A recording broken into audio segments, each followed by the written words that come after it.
Good morning, Ian Crouch with your 8:30 Hunter News update. A teenager who was allegedly found with a gel blaster outside a Newcastle nightclub is facing court. Police were called to a hotel on King Street around 2:30 on Saturday morning to report a man had a firearm.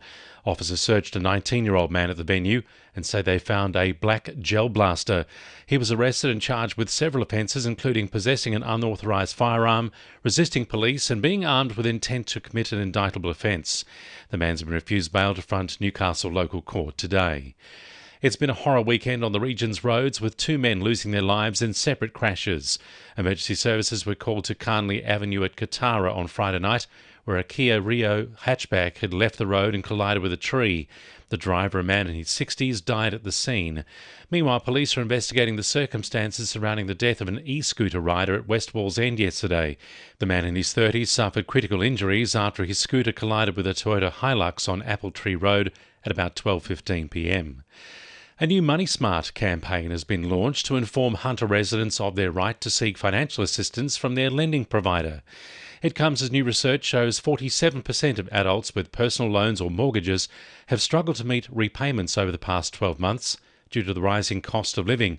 ASIC Commissioner Alan Kirkland says it's important to reach out before things get out of hand. 3 in 10 Australians say they would not seek a hardship assistance arrangement from their bank or lender at all, with half of those people worried it will cost them more in the long run. Financial hardship can happen to anyone, and being reluctant to seek help can make things worse. So it's important to just ask your lender for financial hardship assistance straight away before you miss a repayment. The Hunter Region SES says volunteers attended more than 50 jobs over the weekend as wet weather lashed the region. 80% of jobs were for storm damage, including leaking roofs, fallen trees and branches, with the remainder being flood-related jobs such as sandbagging. The SES has attended more than 500 jobs across the state since Saturday morning. Meanwhile, most of the region's rivers and catchments are steady or falling after reaching minor flood level over the weekend, impacting low-lying areas. Cessnock residents are set to benefit from updated bus stops and the installation of shelters after securing $88,000 in funding from the state government. Funds will be used to update 11 bus stops and install 2 new shelters to meet new accessibility compliance requirements. Mayor Jay Saval says he hopes the upgrades can encourage locals to use public transport. There's evidence that's clear to show that we need upgrades to these bus stops to keep up with the accessibility requirements and just make them fresher and cleaner for the people that are using them. The Westpac Rescue Helicopter Service is launching its annual end of financial year appeal with the aim of saving lives together. The service has bases at Lismore, Tamworth and Belmont.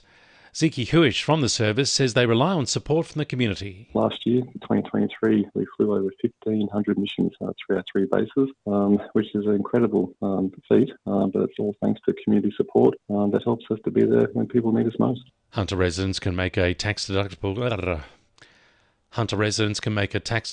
donation before June 30. 2NURFM Sport. Knights coach Adam O'Brien has advised his side not to listen to social media after their 32-2 loss to the Bulldogs.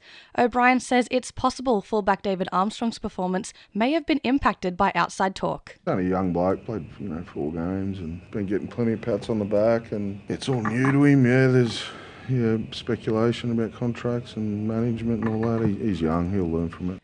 Meantime, in Newcastle Rugby League, Cessnock defeated South Newcastle despite losing winger Hanidi Tua to the sin bin. Merewether coach Tony Munro says Saturday's clash with Maitland shouldn't have gone ahead despite the side's win. The Greens ended Maitland's 7-game winning streak 34-26 in a match Munro has described as one of the toughest. Munro says the weather was a safety issue and not enough consideration was given to players' welfare. And Norths defeated traditional rivals South 5-2, moving the side to 3rd place in the Hunter Coast Premier Hockey League. That's sport. I'm Holly Fishlock. And the winning numbers in Weekend Lotto are 5, 21, 22, 28, 39 and 42, and the supplementaries are 13 and 29. And now you're up to date with the latest 2NURFM Hunter News.